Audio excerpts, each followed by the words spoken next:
मेरे भाषण के बीच में सच्चाई ये है कि माइक ऑफ हो जाता है। मैं क्या करूं, हो जाता है वो। अब आपने देखा मैंने अयोध्या शब्द यूज किया और माइक ऑफ हो गया। नो, अरे ये प्रधानमंत्री मोदी जी के टाइम में आधा आधा कह रहा है क्या? तो अयोध्या ने राम भगवान की जन्मभूमि, प्लीज ब्रदर, राम भगवान की जन्मभूमि ने बीजेपी को मैसेज दिया और ये आपके सामने मैसेज बैठे हुए हैं। मैंने इनसे पूछा, कल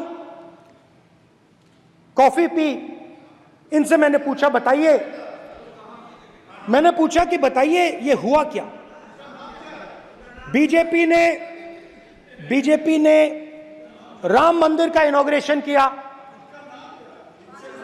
बोलने दीजिए, राम मंदिर का इनॉग्रेशन किया। अरे भाई आप हार गए, उसको सहन करिए।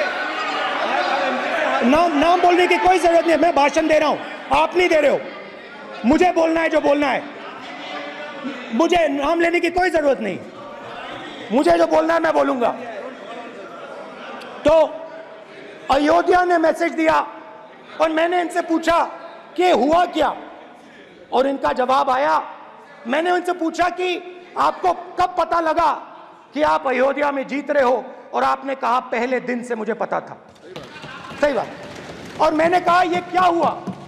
उन्होंने कहा राहुल जी, अयोध्या में एयरपोर्ट बना, अयोध्या की जनता से जमीन छीनी गई और आज तक उन्हें मुआवजा नहीं मिला है। उन्होंने कहा, सही बात, उन्होंने कहा कि अयोध्या में जो भी छोटे छोटे दुकानदार थे, जो भी छोटी छोटी बिल्डिंग्स थी, उन सारों को तोड़कर गिरा दिया गया और उन लोगों को सड़क पर कर दिया गया। इन्होंने यह भी कहा कि अयोध्या के इनॉग्रेशन में अयोध्या की जनता को बहुत दुख हुआ, क्योंकि इनॉग्रेशन में अदानी जी थे, अंबानी जी थे, मगर अयोध्या का कोई नहीं था। और ये कारण था कि अयोध्या की जनता में, उनके दिल में नरेंद्र मोदी जी ने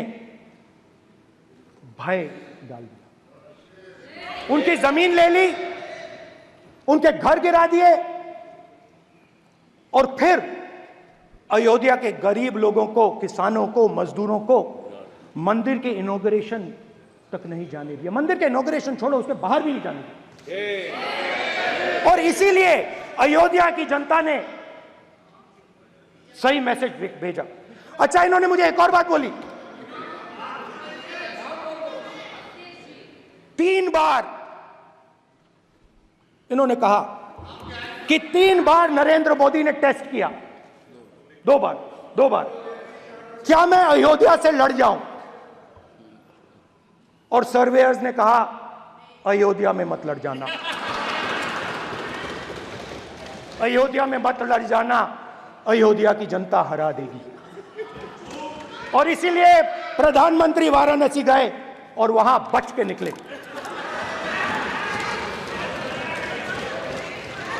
तो अयोध्या की जनता को डराया, पूरे देश को डरा दिया। मैं आपको बताता हूं, आज सुबह में आया, राजनाथ सिंह जी ने मुस्कुरा के मुझे नमस्ते की, और मोदी जी बैठे हैं, मुस्कुराहट नहीं, सीरियस, नमस्ते भी नहीं करते, कहीं मोदी जी ना देख लें, प्रॉब्लम हो जाएगी। वही कहानी गडकरी जी की है, सच्चाई है। अरे भाई अयोध्या की जनता को छोड़ो, ये तो बीजेपी वालों को डराते हैं।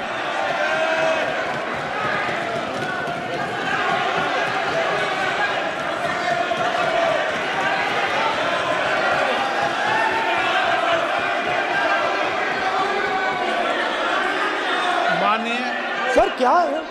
माननीय एक मिनट माननीय प्रतिपक्ष के नेता एक मिनट माननीय प्रतिपक्ष के नेता आप सदन के वरिष्ठ नेता हैं। मेरा आपसे आग्रह है कि राष्ट्रपति अभिभाषण पर डिबेट हो रही है, इसकी गरिमा, राष्ट्रपति अभिभाषण की गरिमा रखे ना। ये तो अपेक्षा आपसे सब करते हैं कि आप राष्ट्रपति अभिभाषण पे बोले, नीतियां पे बोले, कार्यक्रमों में बोले। अब व्यक्तिगत रूप से नहीं, अगर आप ये उचित मानते हैं क्या? स्पीकर सर, ये उचित है? अगर आपकी पार्टी इसको स्पीकर सर। उचित मानती है तो मुझे कुछ नहीं कहना। स्पीकर सर, माननीय अध्यक्ष जी, लोकतंत्र ने और संविधान ने मुझे सिखाया है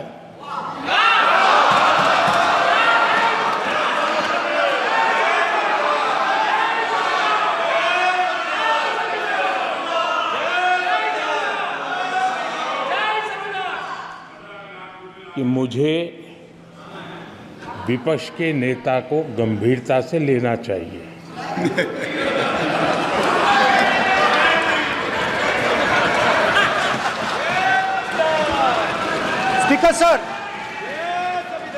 स्पीकर सर, आपने कहा कि डिबेट प्रेसिडेंट्स एड्रेस पे होनी चाहिए। ये जो मैंने किया है, अनुराग ठाकुर जी ने अयोध्या की बात की थी, अनुराग ठाकुर जी ने सनातन धर्म पर आक्रमण की बात की थी, इसीलिए मैंने ये किया है। मैं दिखाना चाहता हूं कि अयोध्या में क्या हुआ, अयोध्या की सच्चाई क्या थी। प्रेसिडेंट्स डिबेट में उन्होंने बात उठाई थी, मैंने बात बंद की है। प्रधानमंत्री जी को अच्छी लगी।